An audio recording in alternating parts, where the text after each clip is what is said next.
Fala pessoal, beleza? Vamos lá, acho que hoje a gente consegue fazer essa live aí que tá prometida há um tempo. Tivemos problemas técnicos da outra vez, mas hoje nós vamos conseguir, beleza? Vamos lá, vamos que vamos. Lembrando que a gente tá falando aqui do módulo 2, né, da prova do CEA. A prova da CEA tem 70 questões. O módulo 2 geralmente cai de 5 a 15%, mais perto de 10% desse número de 70 questões. Então a gente está falando de aproximadamente aí umas 7 questões, beleza? Então, basicamente, o que a gente tem é a parte de fundamentos de economia e fundamentos de finanças, tá certo? E é isso que a gente vai olhar aí com bastante cuidado na resolução desse simulado, beleza? Então vamos lá, fica com a gente aí. Vamos olhar para essa primeira questão que está aí, né? Que diz o seguinte: qual das alternativas não apresenta, cuidado, não apresenta uma causa de inflação? Então tem que ficar esperto aí, ler legal esse enunciado, né? Então olha só, a gente tem a alternativa A, um excesso de demanda por bens. Eu vejo o seguinte, a inflação ela é um aumento generalizado de preços na economia. A gente tem que lembrar o seguinte, sempre que você tem um aumento de demanda por um determinado artigo e a oferta é limitada, o que vai acontecer? Muita gente querendo comprar, esse preço tende a subir. Quando a gente tem isso de forma generalizada, a economia está muito aquecida, as pessoas estão com confiança, estão com dinheiro, estão a fim de comprar as coisas, e isso pode gerar inflação se não há capacidade de produzir todos os bens na quantidade que as pessoas querem consumir, tá certo? Então, normalmente o que pode gerar inflação é uma pressão de demanda, tá certo? É muito comum com a economia bastante aquecida, né?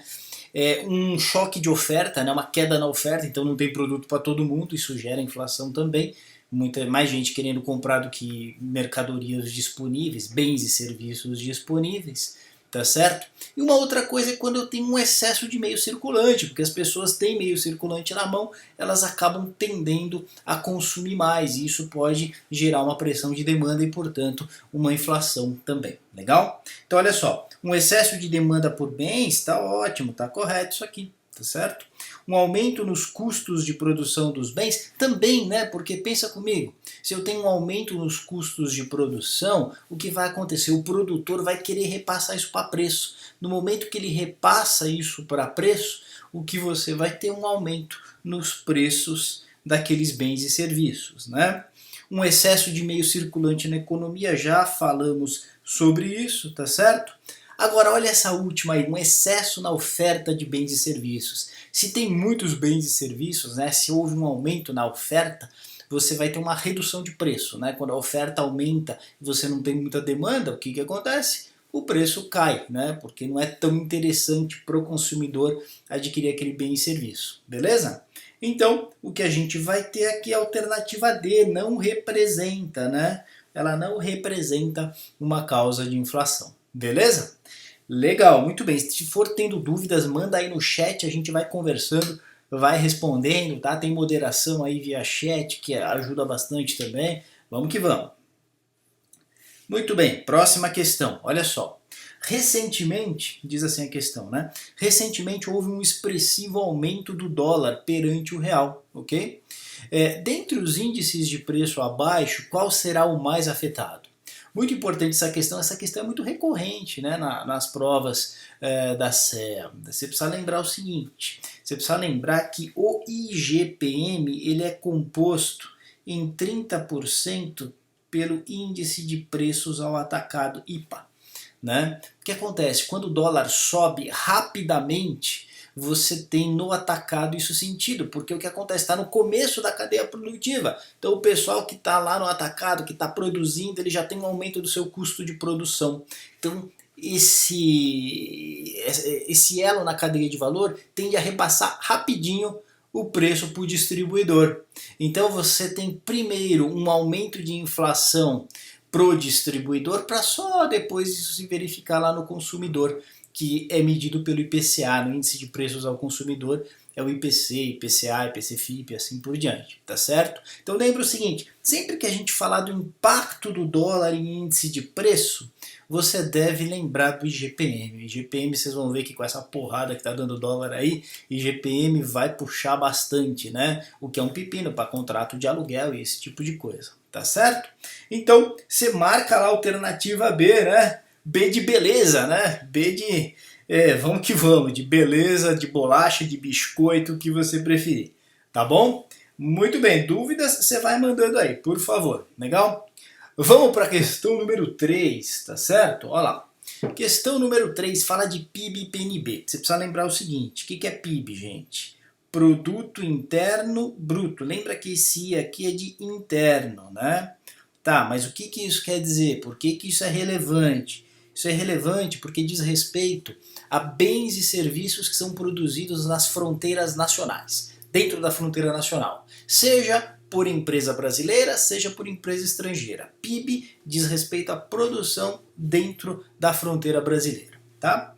PNB, Produto Nacional Bruto, né, diz respeito à produção de empresas brasileiras, seja dentro do Brasil, seja fora do Brasil. Tá? Então o foco aqui do PIB é a fronteira, né? O foco do Produto Nacional Bruto, do PNB, é a origem da empresa. Não importa onde ela produza, mas é a origem da empresa. Opa. Aqui. A origem da empresa. Então é importante você se lembrar disso, tá? Importante você se lembrar disso, que aí você não tem muito como errar.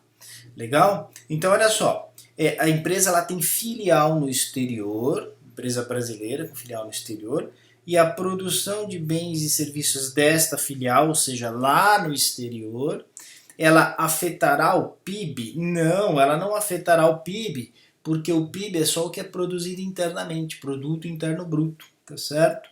Então eu já dou um X aqui. Afetará o PNB? Opa, sim, porque é uma empresa brasileira, tá certo? Então a produção dessa filial lá fora afeta o PNB, tá certo?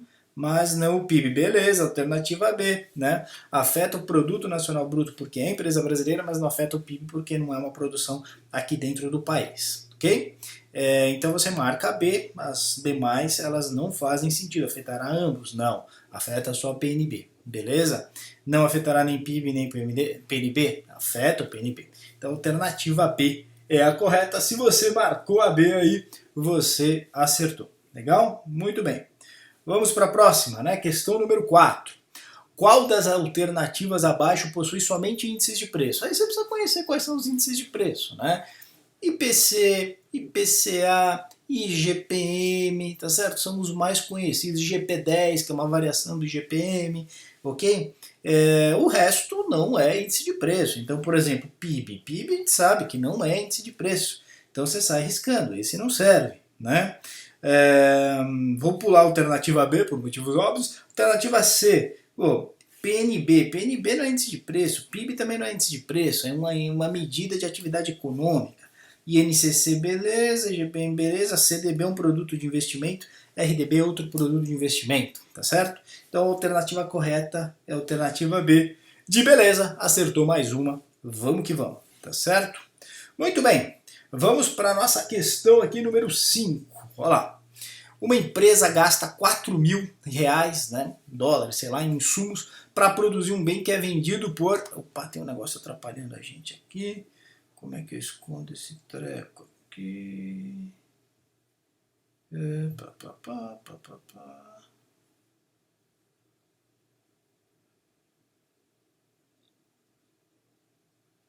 Já ajudou. Muito bem. Uma empresa gasta 4 mil. Vocês viram que eu estou me adequando aqui, mas eu aprendo. Gasta 4 mil em insumos para produzir um bem que é vendido por 7,5. Essa empresa paga 15% de impostos, tá certo? E 1.200 de comissão de vendas. Quanto essa empresa adiciona ao PIB em termos de valor agregado? Isso é importante, né, pessoal?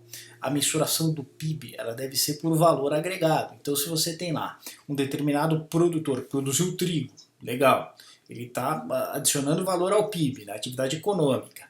Aí tem o fazedor de farinha lá, né, que compra o trigo e faz a farinha de trigo. Na verdade, não é o valor da farinha de trigo que esse cara está agregando. Ele está agregando o valor da farinha de trigo menos o trigo in natura que ele comprou. É essa a diferença, né? É o valor agregado, ok? Então isso é muito importante a gente ter isso em mente, né? Então a gente sempre tem que fazer o seguinte, o valor da venda aqui, nesse caso, né? O valor da venda é 7,5 mil, ok? Menos o valor do insumo, que é 4 mil, ok?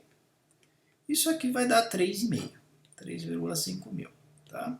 Tem uma informação aí que é meio que para confundir a galera, que diz assim, 15% de impostos, 1.200 de comissão de vendas, não importa. Não importa pelo seguinte, isso daí já está embutido no preço, ok? Então, a agregação em termos de PIB aqui é essa diferença, 3,5 mil. Obviamente que faz parte da estrutura de custos da empresa essa comissão de vendas, os tributos e assim por diante, tá? Mas é só para gerar uma certa distração no aluno e para ver se ele está seguro do que ele está escrevendo aí, do que ele está resolvendo, tá certo? Então, alternativa A de acertei. Acertou mais uma, fica feliz, vai pro abraço e vamos que vamos, tá certo? Muito bem.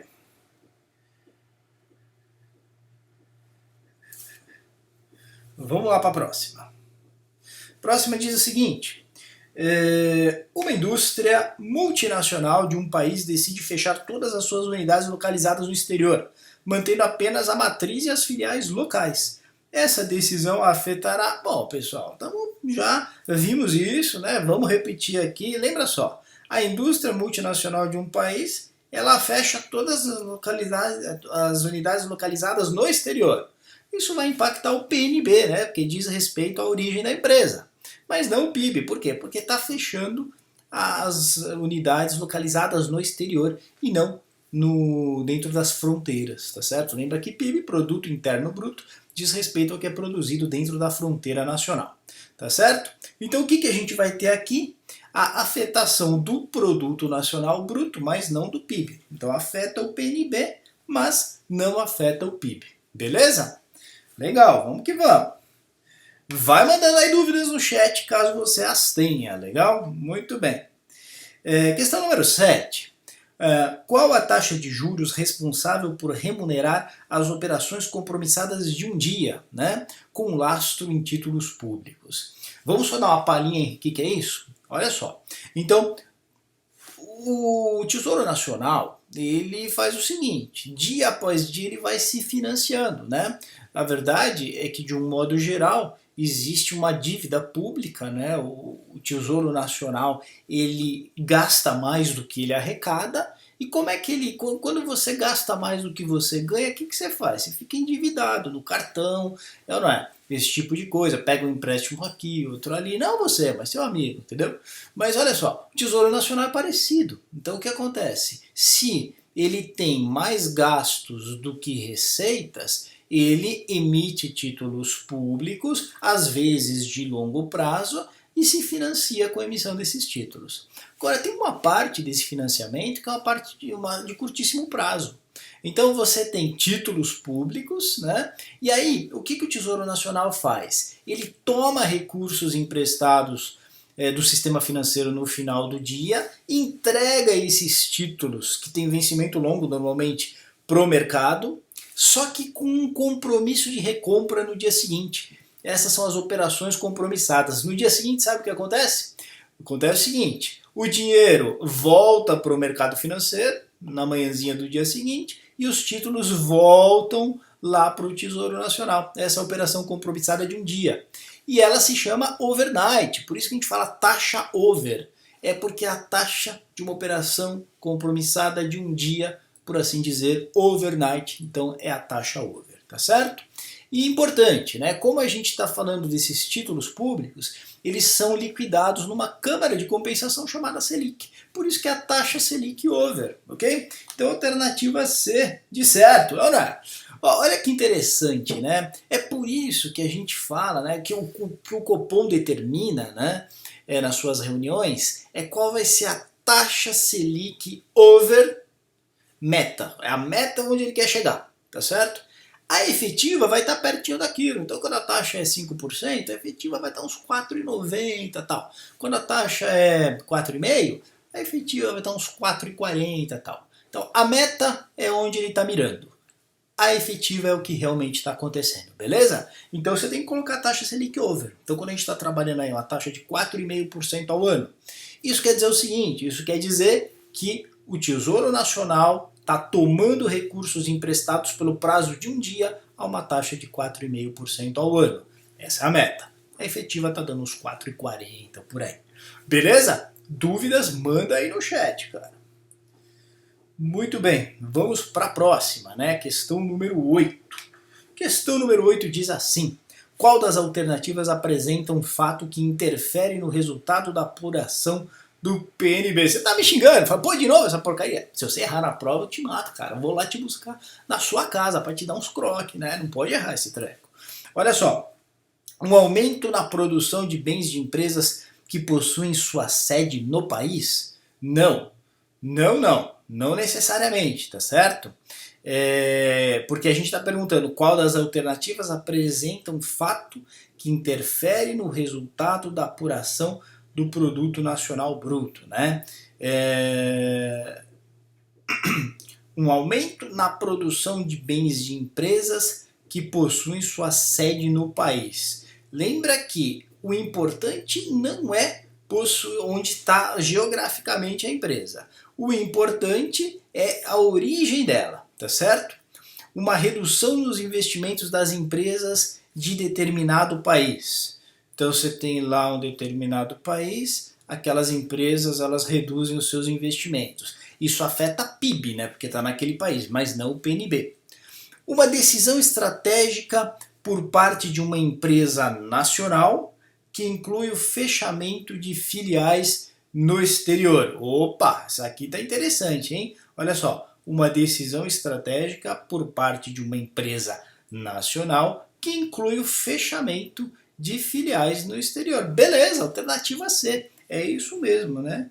C de certo, marca C, vai pro abraço, né? Porque lembra que o PNB é exatamente isso. É como que as empresas que têm a sua origem, né, uma empresa nacional, tem a sua origem no país que a gente está falando, na empresa nacional, como que a atividade dela, seja no país, seja fora do país, vai afetar esse produto nacional bruto. Né? Um aumento de estoques das empresas de determinado país, não necessariamente. A alternativa C, então, é mesmo a correta.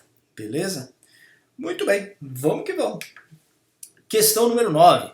Assinale as alternativas abaixo. Qual das alternativas abaixo traz a equação correta para calcular o PIB na ótica das despesas? Pessoal, essa equação aqui você tem que conhecer, tá certo? Então, essa equação que leva em conta, né, consumo, tá certo? Então, a mensuração do PIB, né, atividade dentro de um país, ela leva em conta o quê? Ela leva em conta o consumo privado, né? Então, olha só, quanto maior é o consumo privado, maior vai ser o PIB, né? Porque está demandando uma série de bens e serviços e isso reflete numa atividade econômica maior, ok? Investimento. O que é investimento? Investimento é aquilo que não é consumo. Então, quando os agentes econômicos eles estão comprando, eles estão desembolsando, mas não para consumo direto, e sim para fazer investimentos de longo prazo, formação de capital bruto, né? Empresa aumentando a sua capacidade produtiva, assim por diante, isso impacta positivamente o PIB. Né? Então, é consumo mais investimento, mais gastos do governo, isso é importante, tá certo? Então, lembra que você tem uma série de políticas, né, quando há recessão, que é de aumento do gasto público, do gasto do governo. Por quê? Porque isso gera um aumento na atividade econômica. Isso visa acabar com a recessão, visa melhorar a atividade econômica e gerar, então, renda para a população. Então, aumenta a PIB, né? O gasto governamental aumenta a PIB, tá certo? E aí, o que você tem, né? Vamos pensar junto aqui. Você tem duas coisas. Você tem exportação e importação. Pensa comigo, do ponto de vista de atividade econômica dentro de um país, o que afeta positivamente o PIB? Um aumento da exportação ou um aumento da importação? Né? Eu digo para você que é um aumento da exportação, porque à medida que o país exporta mais, ele tem que ter capacidade produtiva para produzir aqueles bens e serviços e exportar lá para fora, tá certo? Então exportações líquidas têm que ser altas para aumentar PIB, tem que aumentar para que se aumente PIB. Então vai ser mais exportações líquidas, tá certo? NX são as exportações líquidas. Então tem que ser tudo mais aqui, isso é muito importante você lembrar, ok? Então a alternativa que vai corroborar com esse nosso raciocínio é a B, de beleza, de acertei, de vamos que vamos. Muito bem. Pessoal, se tiver dúvidas, não esquece de mandar aí no chat, a gente tem moderação aí e a gente vai ajudando vocês nas dúvidas. Legal, vamos para a próxima aqui, né? A nossa próxima questão é a de número 10. O investidor deseja proteger seus recursos financeiros da inflação. Deveria realizar uma aplicação cujo benchmark seja... Bom, então, se a gente quer se proteger da inflação, a gente precisa ter os nossos ativos indexados à inflação, tá certo? Então, o que a gente precisa achar aqui? Qual é o indicador de inflação nessas alternativas, né? O índice de preço, portanto, que seja ligado à inflação, de preferência à inflação oficial, né? Então, se a gente olhar aqui, não tem muito segredo, IPCA, alternativa D de deu certo. Eita, mas me veio um pigarro aqui, olha que eu não fumo, hein, gente? Muito bem, vamos seguir? Vamos lá. Vamos para 11. Para reduzir a oferta de dinheiro na economia, o Banco Central pode... Ah, legal, aqui a gente começa a falar de política monetária, né? Cai bastante na prova essa questão de política monetária. E aí a gente precisa lembrar do seguinte, existem algumas formas do Banco Central fazer política monetária, ok? Então, quando o Banco Central quer aumentar a atividade econômica, ele geralmente vai buscar aumentar o nível de moeda circulante na economia, né? A quantidade de moeda circulante. Então, por exemplo, lembra que tem os depósitos compulsórios? Aliás, a gente teve um aumento dos depósitos compulsórios recentemente. E como é que funciona isso daí? É o seguinte, para cada dinheiro, né, para cada grana que os agentes econômicos depositam no banco, uma parte dessa grana precisa ser retida e ficar lá no Banco Central. Olha que interessante. Agora, se o percentual de grana que precisa ficar lá no Banco Central diminuir, você vai ter mais meio circulante na economia. Então, uma política monetária para fomentar a atividade econômica é você reduzir o depósito compulsório, tá certo? Agora, olha só, o que a gente quer? Para reduzir a oferta de dinheiro, o que a gente teria que fazer? Aumentar o compulsório, que aí vai ficar mais grana retida. Então, isso aqui está corretinho, sim. Muito bem, reduzir a taxa Selic meta. Quando eu reduzo a taxa Selic meta, o que vai acontecer? Uma taxa mais baixa, menos gente vai querer investir com taxa mais baixa, os investimentos ficam menos atrativos, né, as aplicações financeiras ficam menos atrativas e vai ter mais dinheiro na economia. Então essa aqui não é, cara. É exatamente o contrário, precisa aumentar a taxa Selic para reduzir a oferta de dinheiro na economia. Vender títulos públicos aos bancos. Olha só, se o Banco Central vende títulos públicos, né, emitidos pelo Tesouro Nacional aos bancos, o que ele está fazendo? Vende título, pega dinheiro. Pega dinheiro, está enxugando o dinheiro do mercado. Então está reduzindo a oferta de dinheiro. Essa aqui está certa. Então, corretas aí, 1 e 3, alternativa A de acertei. Beleza? Se tiver dúvida, manda aí. Muito bem, vamos lá agora para a nossa 12ª questão, ainda falando de fundamentos de economia. Um dos principais instrumentos de política monetária do Banco Central são as operações de open market. Operações de open market. Elas podem ser definidas como? Então lembra que essas operações de open market são exatamente aquelas operações compromissadas que o Tesouro Nacional, né, na verdade o Banco Central faz como operador do Tesouro Nacional, comprando e vendendo títulos, tá certo? Então, operações de compra e venda de títulos públicos realizadas entre o Banco Central e as instituições financeiras. Putz, definição perfeita. Alternativa A de acertei, tá certo? Não tem o que errar. Não tem nada a ver com dólar, tá? Então isso aqui tá errado.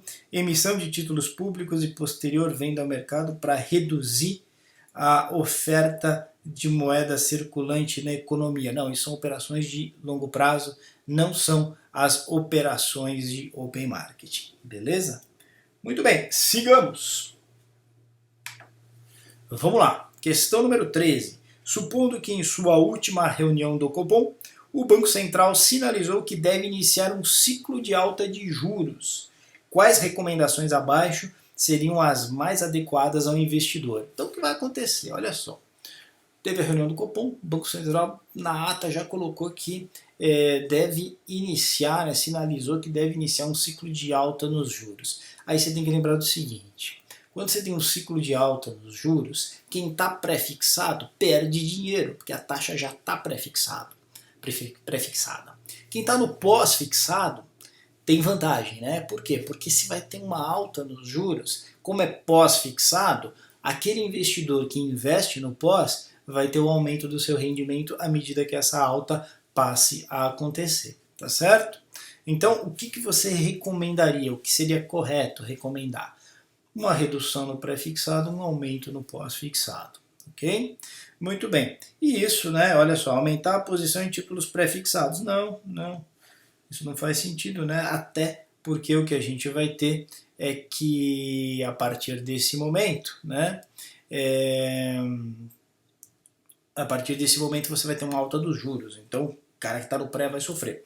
Reduzir a exposição ao mercado de ações. Não necessariamente. Eu posso ter, até normalmente quando aumenta a taxa de juros, eu tenho uma queda no preço das ações, a correlação é negativa, então não seria o caso também.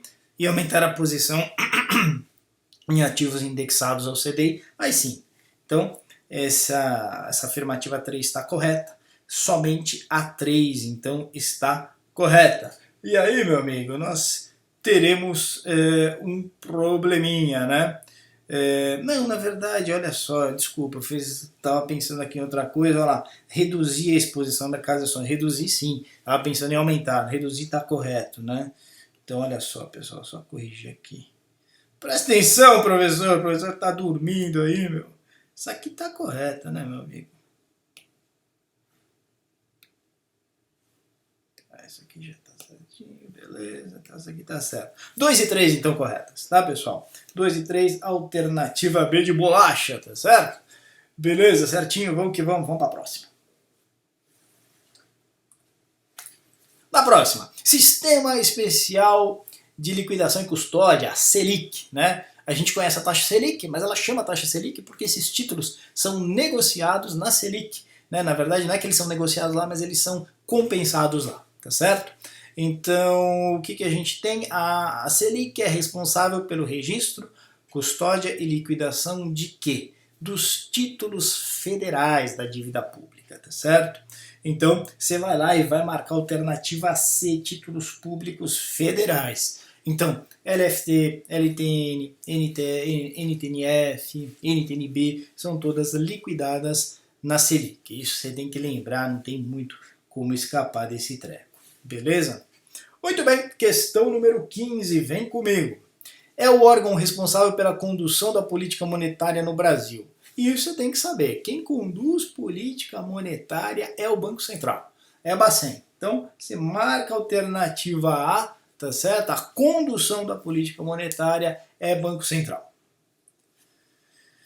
Questão 16. Considere um cenário econômico onde existe uma percepção de aumento generalizado e consistente dos preços, ou seja, percepção de inflação. Nesse caso, com o objetivo de controlar e reduzir o efeito inflacionário da economia em sua próxima reunião, o Copom, em relação à taxa de juros básico, deverá fazer o quê?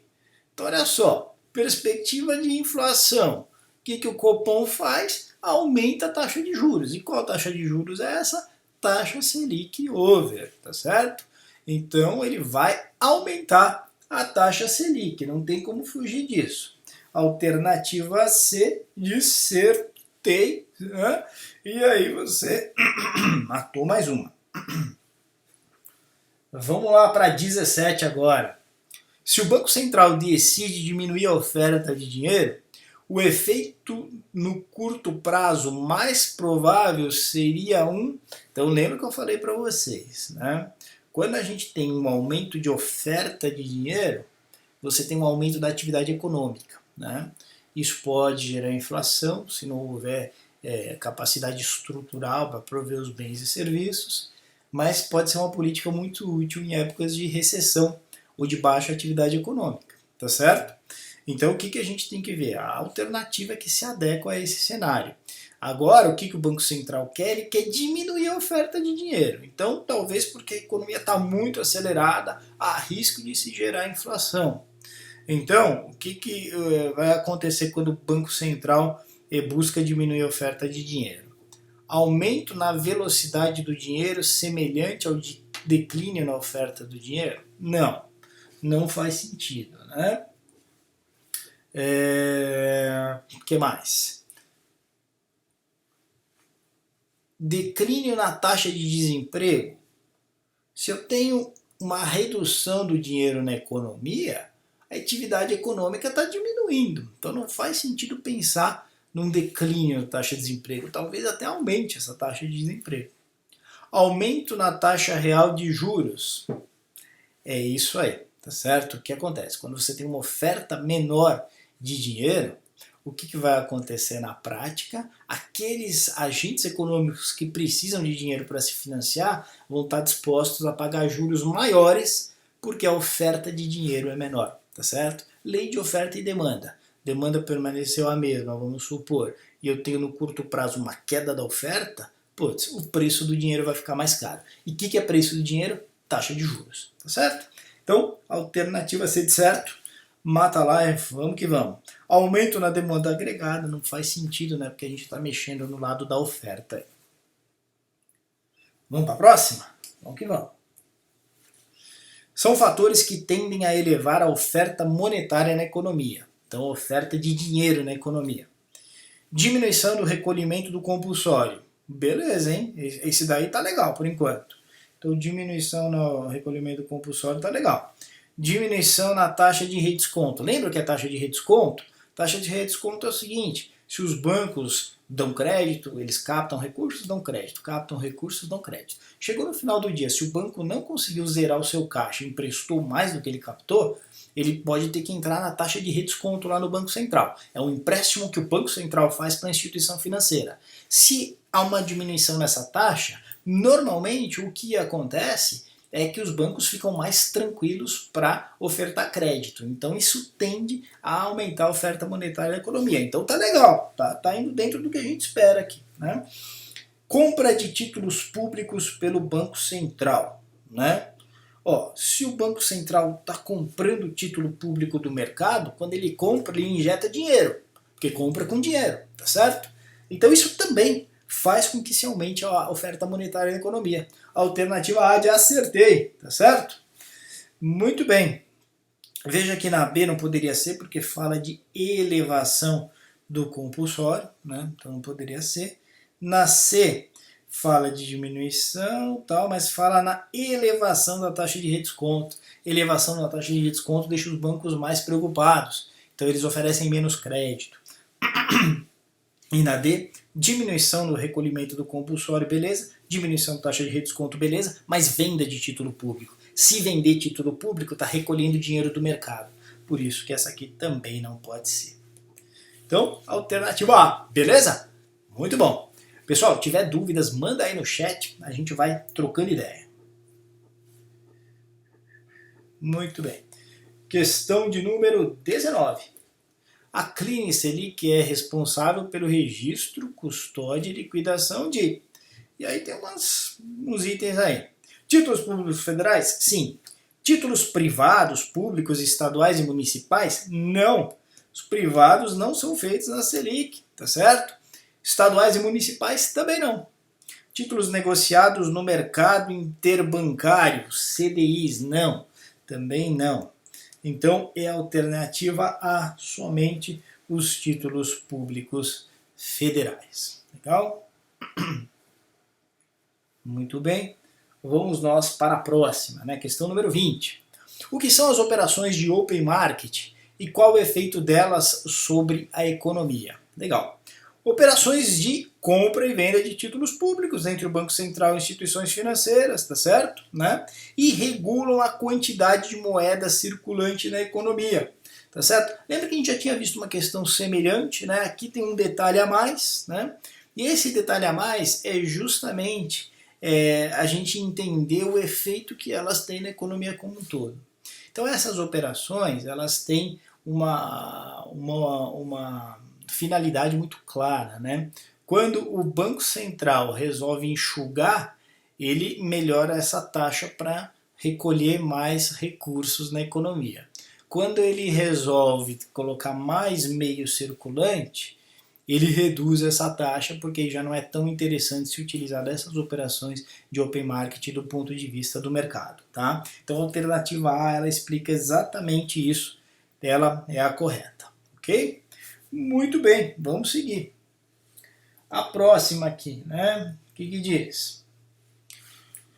O aumento de verbas para construção civil, incremento de recursos para programas de investimento realizados pelo governo e redução de IPI para alguns setores são exemplos que caracterizam o quê? Uma política, que tipo de política? Então, primeiro, vamos definir se é política monetária ou política fiscal, né? Lembra que sempre que a gente está falando de arrecadação de impostos, né?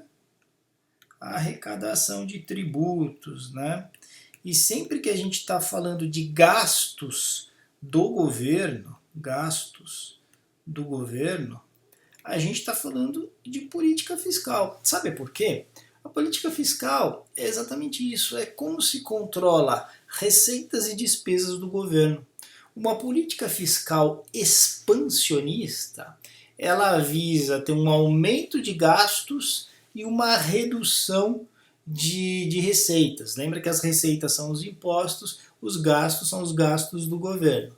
Por que o governo faria isso, né? Por que ele aumentaria os seus gastos e reduziria as suas despesas? Aumentaria os seus gastos e reduziria as suas receitas? Porque ele pode querer deixar mais dinheiro na economia e incentivar o crescimento econômico. Isso é uma política fiscal expansionista. Uma política fiscal contracionista é o contrário, né? Precisa ajustar as contas públicas, precisa segurar a economia, então ele aumenta imposto, né? E reduz o seu gasto, né? É uma questão de equilíbrio. De um modo geral, os governos tentam estar equilibrados dessa forma. Governos que sistematicamente gastam muito mais do que arrecadam vão ter um grande problema de déficit público, né? Então, volta e meia, você vê o governo tentando ajustar suas contas nesse sentido. Só que não dá para aumentar muito imposto e reduzir os gastos, porque aí a economia começa a andar muito devagar, podendo entrar até em recessão, tá certo? Então, nesse caso, o que você tem? Aumento de verbas para construção civil, governo gastando. Incremento de recursos para programas de investimento realizado pelo governo gastando.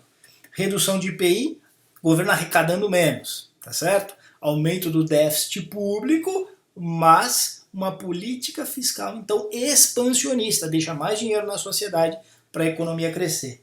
Alternativa C, C de certo. Legal? Muito bem, vamos para a próxima.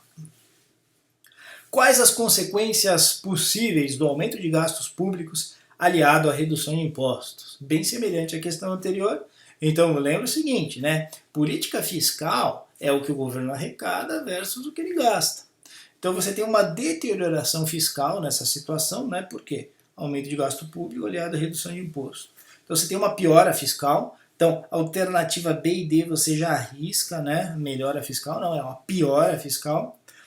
E aí o que você deve ter com aumento de gasto público, com redução de imposto, você deve ter um aquecimento, né, da demanda, tá certo? Então é piora fiscal e aquecimento da demanda, ok? Então a alternativa C, para coroar como cerejinha do bolo, aumento do risco de inflação. Faz sentido, né? Porque quando você tem uma piora fiscal, você sempre tem duas questões aqui. Você tem a possibilidade do governo ter que emitir moeda, aumentar o meio circulante, e mais automaticamente você tem um aquecimento da demanda que pode gerar inflação se não houver capacidade produtiva para suprir esse crescimento da demanda. Então a alternativa C, beleza? Legal, vamos para a próxima. Vamos lá. Qual das ações abaixo é característica de uma política fiscal expansionista? O que a gente está falando, lembra o seguinte: redução de gastos do governo? Não, é aumento de gastos do governo. Diminuir o imposto? Opa, diminuir o imposto sim, né? Porque se diminuir o imposto, você deixa mais dinheiro na sociedade, isso é uma política fiscal expansionista. Aumento dos impostos, obviamente que não. E é isso aí, né? Muito bem, vamos lá. Em relação à política fiscal, né? O superávit primário corresponde ao saldo positivo do quê? Né? Aí você precisa lembrar o seguinte, né? A ideia de superávit primário é o seguinte, é quanto se arrecada, a arrecadação, tá certo? Menos gastos totais. Né? Isso aqui seria o superávit primário. Só que, para a gente entender de fato, né, o que está acontecendo do ponto de vista operacional do governo, normalmente a gente tira as despesas com juros dos gastos totais. É como se fosse assim. Caso não existisse dívida, né? Opa, fiz besteira aqui. Caso não existisse dívida, estaria dando superávit primário, ou seja, o governo estaria arrecadando mais do que ele gasta. Essa que é a pegada, entendeu? Então o que a gente faz? A gente faz a arrecadação menos o quê? Menos os gastos totais, mas tirando as despesas financeiras do governo, ou seja, despesas com juros, tá certo? Esse é o superávit primário. Então a alternativa que vai mostrar isso pra gente é a alternativa A de acertei. Beleza? Muito bem, vamos seguir. Vamos para agora a nossa questão 25. Considere as seguintes ações, né? Redução do consumo do governo, redução do recolhimento compulsório, redução dos impostos. O que é política fiscal expansionista? Né?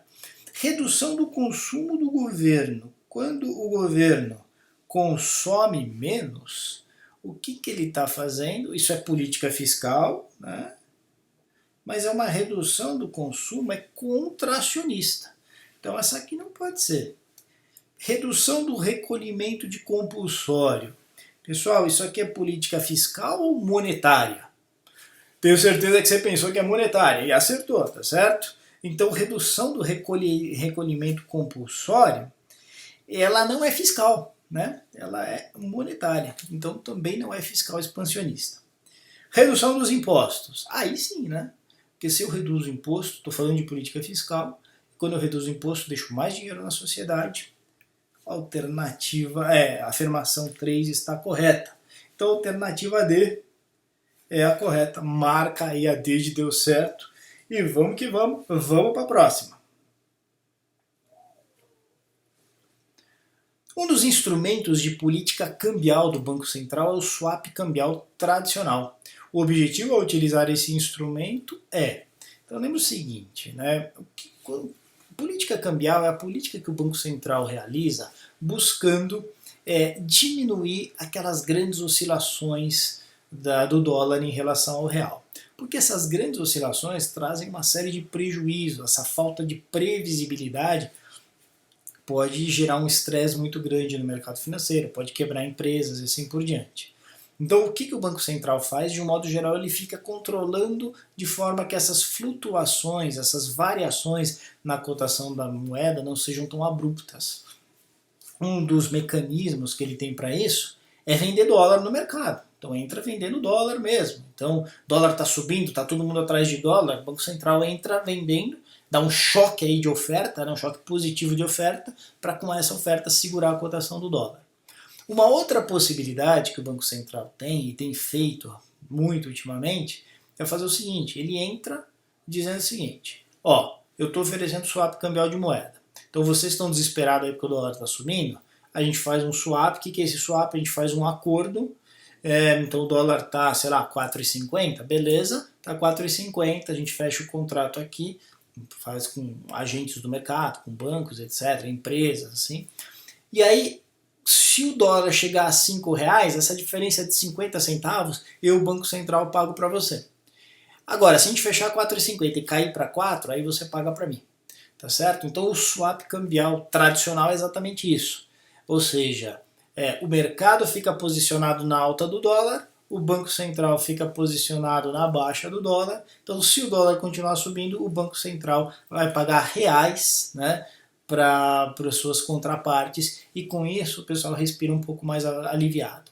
Então, é uma política cambial, né, e quando então ele faz essa venda, né, do swap cambial tradicional, ele quer conter a alta do dólar. Então, vamos lá, conter o movimento da alta de dólar, reduzindo a taxa de câmbio. Perfeito, alternativa A de acertei. Beleza?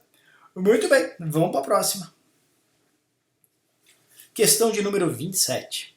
Uma alta do dólar tem os seguintes efeitos sobre as importações, exportações e saldo da balança comercial, respectivamente.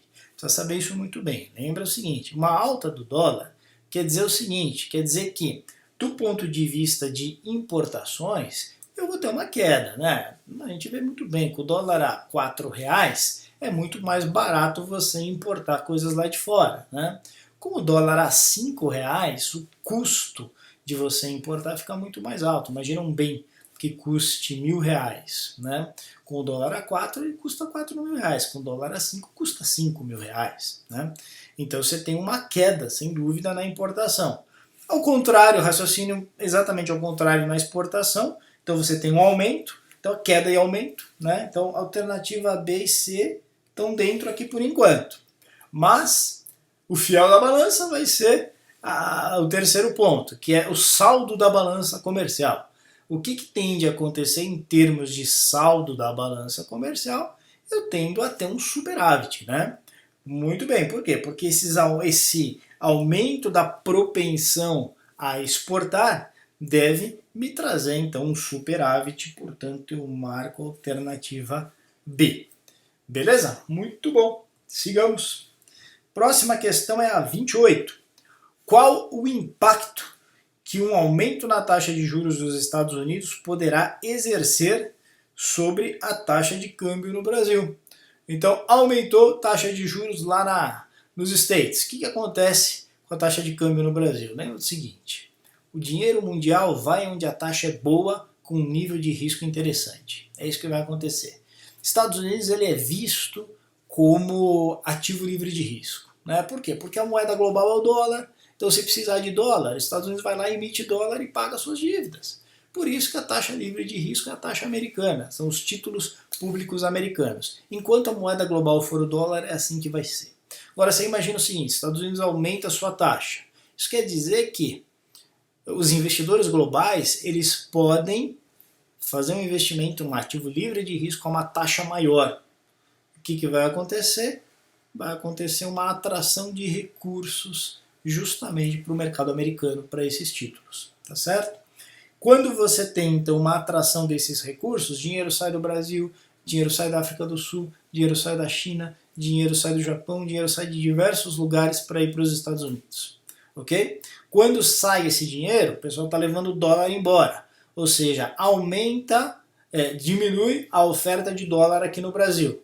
Quando diminui a oferta de dólar, o dólar fica mais caro, tá certo? Por isso que você tem um aumento na taxa de câmbio, tá certo? Agora, cuidado com uma coisa, um aumento na taxa de câmbio quer dizer que o real se desvalorizou.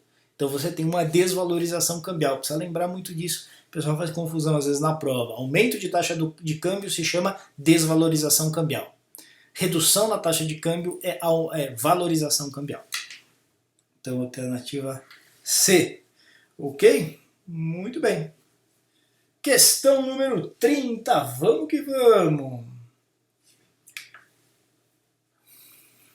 Falei 30? 29, né? O regime de câmbio utilizado no Brasil pelo governo para exercer a sua política cambial recebe o nome de flutuação suja, tá certo? Por que flutuação suja? Porque ele não flutua livremente, né? O Banco Central ele intervém volta e meia, né? Para quê? Para regular essa taxa para que você não tenha movimentos muito abruptos, tá? Então lembra que é câmbio flutuante sujo, tá certo? Muito bem. Analise a alternativa correta, né? Assinale a correta. Muito bem, vamos assinalar a correta aqui, meus queridos amigos. Vamos lá. Frete, pagamento de juros e gastos com viagens no exterior fazem parte da balança comercial brasileira. Não, né? Porque isso tem a ver com a conta turismo, né? Não faz sentido, então, por exemplo, gastos com viagem no exterior fazer parte da balança comercial, ok? Pagamento de juros também não faz parte da balança comercial que diz respeito ao comércio. O investimento direto faz parte da balança de transações correntes. Não, isso não é transações correntes, né? Normalmente investimento direto, a gente vai ter investimento em portfólio, formação de capital bruto, mas não diz respeito a transações correntes. Um resultado positivo na balança de pagamento significa aumento de reservas por parte do Bacen. Sim, né? Porque olha só, balança de pagamentos positivo quer dizer que tem mais dólar entrando. E esse resultado, então, compõe as reservas por parte do Banco Central. Está correta essa alternativa, a alternativa C está certa. Quando as importações são maiores que as exportações, tem-se um superávit na balança comercial. Importações maior que exportação, tem um superávit na balança comercial. Não, ao contrário, na exportação tem que ser maior para você ter um superávit, então essa aqui está errada também. A alternativa C é a correta, beleza? Pessoal, se tiver dúvidas, manda aí no chat que a gente vai conversando. Olá, finalmente ele apareceu. Agora o Banco Central vai fazer que intervir no mercado, né? E no momento que ele quer intervir no mercado, o que ele vai fazer? Ele vai fazer... Deixa eu parar de atrapalhar a gente. Que tipo de swap cambial ele vai fazer, né? Ele quer intervir no mercado de câmbio para desvalorizar o real. Desvalorizar o real quer dizer aumentar a taxa de câmbio, lembra? Desvalorizar o real é aumentar o dólar. Então, o que ele faz? Lembra que eu falei do swap cambial tradicional? Swap cambial tradicional é para segurar o dólar, mandar o dólar lá para baixo.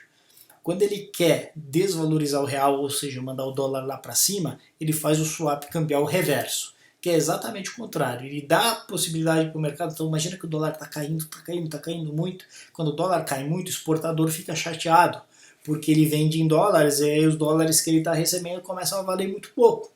Então o que o Banco Central faz? O Banco Central vai lá e oferece esse swap cambial reverso. E aí o Banco Central está dizendo o seguinte: mercado, legal, o dólar está R$2, vamos fechar aqui essa cotação a 2. O que ele for caindo em relação aos dois, 1,90, 1,80, 1,70, eu pago a diferença em reais para você. Tá certo? Para vocês. Isso é o swap cambial reverso. Então lembra que o swap cambial reverso é para jogar o dólar lá para baixo e, portanto, para desvalorizar o real. Tá certo? Muito bem. Então, o Banco Central ele quer desvalorizar. Ah, pessoal, peraí. Volta comigo no raciocínio, volta aí. Eu falei que isso é importante a gente não se perder e eu aqui no meu discurso acabei me perdendo. Desvalorizar o real. Desvalorizar o real é valorizar o dólar, tá certo? Se ele vai valorizar o dólar, ele quer aumentar o dólar. Ah, exatamente isso. Não me perdi, falei tudo certinho. Então ele vai fazer uma operação de swap cambial reverso, alternativa B de beleza, tá certo? Muito bem, vamos que vamos. Deixa eu ver aqui, deixa eu voltar naquele modo de exibição que me ajuda. Muito bem. Aqui, pessoal, a gente já está entrando na parte de fundamentos de finanças, matemática financeira. Então nós vamos fazer um intervalinho aí de 2 minutos, só para beber uma água, você poder fazer um xixi, voltar para cá. Já já a gente continua, tá bom? Beleza, fica com a gente aí, ó. Não vai embora, tem mais live. Vamos que vamos, valeu.